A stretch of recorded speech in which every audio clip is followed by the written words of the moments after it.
What's up, guys? It's your boy Justin with this month's book review, The Dream Master by Roger Zelazny. This is the 50th anniversary collection, which came out in like 2001. This book was originally published in 1966 and won actually the Hugo Award alongside Frank Herbert's Dune. Which before that, this book was known by a different title that was released in like a serial magazine back in 1964. Right. I was actually recommended this book by Liminal Spaces. Well, I watched his video on it, and he's like, I mentioned, oh yeah, I have this book. He's like, yeah, you should read it, buddy. Let me know about it.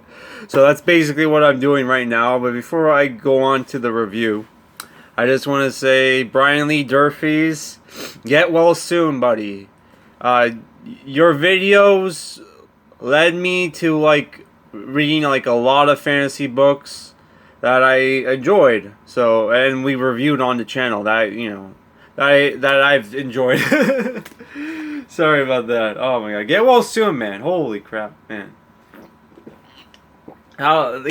He's an author slash booktuber. Who's in hospital right now. I guess he has like had pancreatic failure, so that's not a good thing to have. And hope God willing he gets better soon. So sorry to start the review off on on a sad note, but yeah, onward with the review. So this book is a futuristic science fiction novel that very much remind me of anime OVAs, and not just anime OVAs, but like movies in general, because this book was obviously very influential. Like, you wouldn't have movies like Inception, you wouldn't have Cell, you wouldn't have Psycho Driver, which I love that that OVA. And like this book was very influential, which the book is about. It takes place in the future. It's kind of cyberpunky, but it's more like it's more of a utopia. But there's some certain things about the society that is not where it's not squeaky clean. So yeah, the book is about our main character, who's called Charles Render, who is a psychiatrist who works in the specialized field of neural participation, which neural participation is basically he has a machine that he hooks himself and his patients to that allows him to basically go into their dreams and manifest their fears and anxieties, and so he can analyze them, so he can basically figure out what's their problems and help them through it. Which they show that right away by having him like perform a near participation on this politician by this politician who has a dream of like basically in ancient Rome of people getting assassinated, everyone but him, right? And our main character, Charles Render, figures out, oh yeah, this guy just basically wants to be killed. Well, not killed, attempted to be killed, because he feels like he's unimportant despite his job and has no friends, no enemies. Sorry, I'm a little thirsty. And that's the first time we get shown what neural participation is. But the main plot of this book is that basically he gets approached by this blind woman who's rich, who's also a psychiatrist, who wants to be shaper herself. That's what they call the psychiatrists that specialize in neural participation, shapers. And she wants our main character to train her, and at first he thinks it's a bad idea. And even her muty dog Sigmund, which I don't know why they're called mutants, but but her Sigmund, who's a talking dog, who is a genetically engineered talking dog, who is, I think it's like a, the way they describe it, it's like a, I think it's like a border collie or something. And even he says, yeah, this is bad. This is a bad idea. Uh, because because she's blind, and she's blind, and the patients also can affect the dreams inside the machine. Things can go very, very wrong, which our main character gets constantly, I wouldn't say gets constantly warned that it's a bad idea, but even himself is like, was thinking, oh yeah, this is a bad idea, but decides to go along with it because, you know, he thinks, he hasn't written a book in like 4 years, and he thinks, oh, this would make for a great subject, even though he gets told by his professor, hey, there are people who tried to do what you're doing and have gone crazy. But at first, you don't think at first, you know, reading the book, you expect something bad to happen near the end, but it kind of lulls you into the world building where it becomes almost like a slice of life cyberpunk, where it's like he's like a huge chunk of the book is him just going out to opera shows, hanging out with his hot girlfriend, hanging out with his prodigy 10-year-old son, who at the end of the book decides to go into space colonization, which the futuristic world in this book is actually pretty cool, actually. And I was expecting, since the book took place in the 1960s, and if you read a lot of like sci-fi books from this decade, you know, sometimes the dialogue can be hit and miss, especially if you read Robert Heinlein books. But here, because everybody pretty much, except for like, you know, normal people, everybody talks like an intellectual. It sounds like the dialogue is very modern, and then like the way things are going in the book, it's not like he wasn't like very like, you know, he wasn't, I would say, like way off the mark. Like he had, there's like besides from the space colonization that's going on, obviously, which obviously hasn't happened yet. There's self-driving cars. We kind of have that now. Though they did figure out hunger, diseases and everything, and like we still haven't figured that out. Yeah. But like the world, I would say, is pretty, like, you know, it's pretty cool. What he did hit on the nail, which was probably still going on in the 60s and 70s, is that people, like, in the future, because they have it so good, and now people are saying like, oh, this is like a Western, you know, civilization thing, where people have it so good, is that they go into depression easily and commit suicide a lot. Which made me think, oh, is this like a thing that's going to happen? Is this like a red herring? Not a red herring, but it's like, oh, is he like, you know, like, you know, making us think, oh yeah, that's what's going to happen in the book?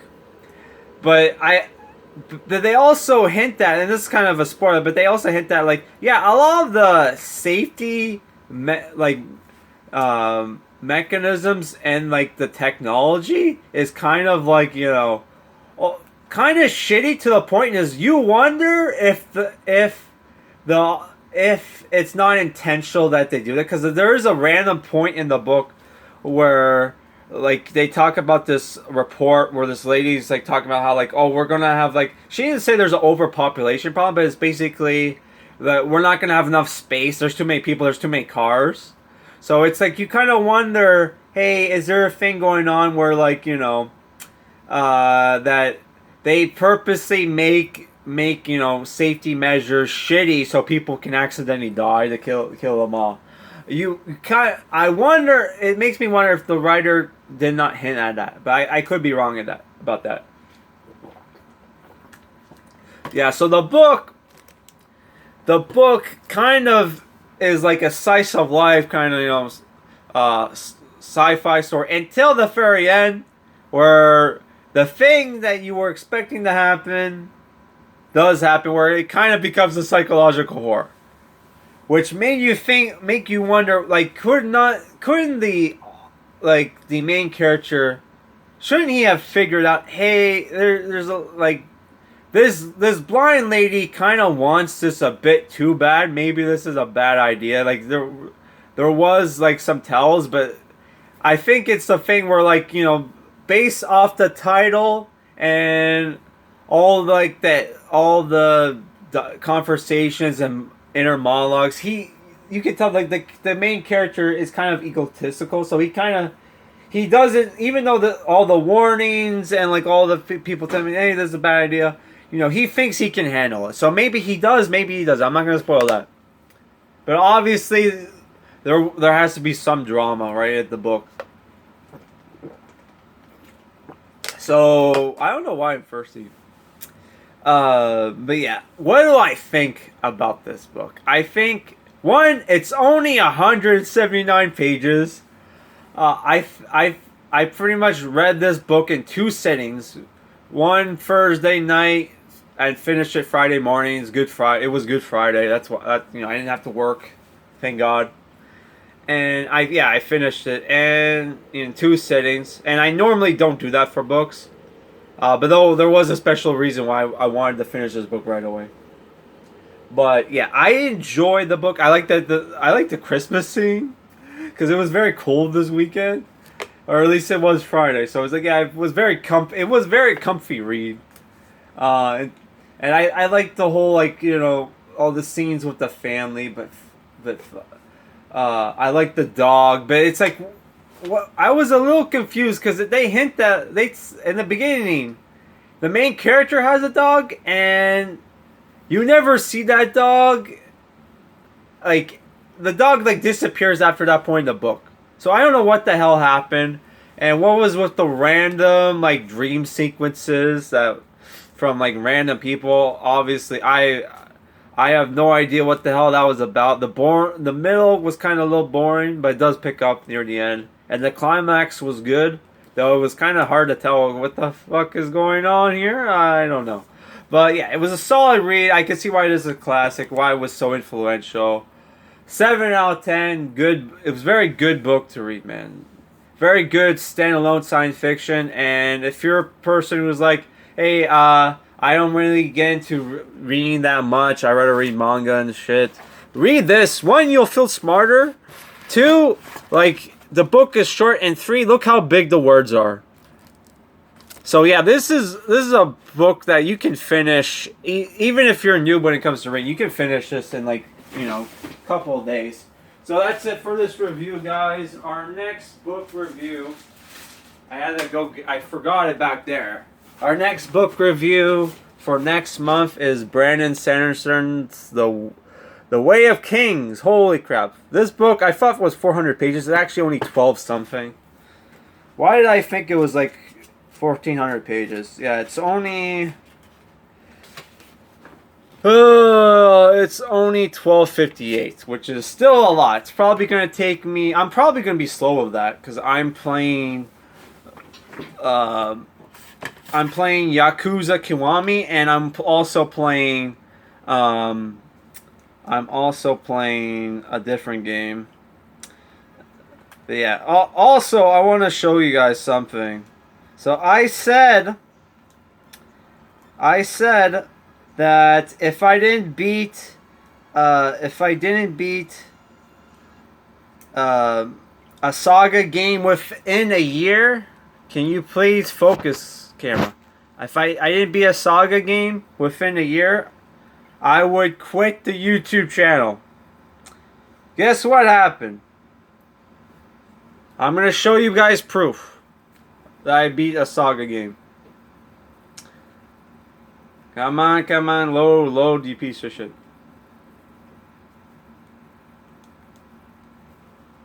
Okay, so sorry we're gonna do it this week. Hopefully I don't dox my face. So I'm gonna go to new game, and who's that there? Is that Fuse? How can Fuse be there? You have to clear one of the story modes to unlock him.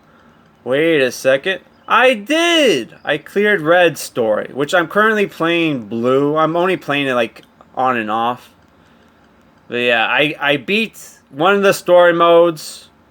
The game's kind of getting boring replaying the game again, with just because the story in these games are light, so it's kind of a little boring replaying it as a different character. But you know, I'm gonna beat all the different story modes. But yeah, I in my opinion that counts because each story is an individual. Like these games you're never supposed to beat all the story modes. But yeah, because like if you play like Romancing Saga, Minstrel Song, you unlock a special ending if you beat all of them, where the game breaks breaks the fourth wall. It's like, wow, you actually beat all the story modes. Holy shit! Yeah, so I beat a Saga game. I no longer have to run away after a year in shame. That counts in my opinion, but yeah, whatever. I also tested Saga, the Chinese copy of Saga Scarlet Grace that I got, and it does play in English.